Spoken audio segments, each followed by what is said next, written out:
bine și frați vom fi, până atunci când moartea ne va despărți. Pentru că nimeni, niciodată nimeni nu o să poată să ne despartă. Avem același sânge în vine și frați vom fi, până atunci când moartea ne va despărți. Pentru că nimeni, niciodată nimeni nu o să poată să ne despartă. Avem același sânge în vine și frați vom fi, până atunci când moartea ne va despărți. Pentru că nimeni, niciodată nimeni nu o să poată să ne despartă. Avem același sânge în vine și frați vom fi, până atunci când moartea ne va despărți. Pentru că nimeni, niciodată nimeni nu o să poată să ne despartă.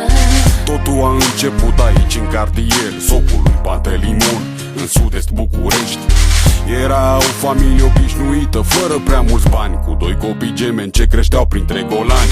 Erau puștani, iar mama lor se chinuia, că bărbatul o bătea, îi lua banii și îi bea.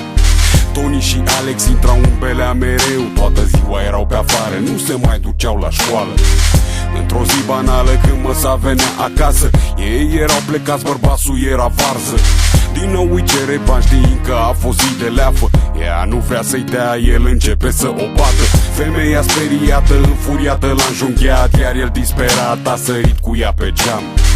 Doi copii au rămas orfani în lume, singuri la 15 ani, în viața asta de doi bani. Avem același sânge în vine și frați vom fi, până atunci când moartea ne va despărți. Pentru că nimeni, niciodată nimeni nu o să poată să ne despartă. Avem același sânge în vine și frați vom fi, până atunci când moartea ne va despărți. Pentru că nimeni, niciodată nimeni nu o să poată să ne despartă.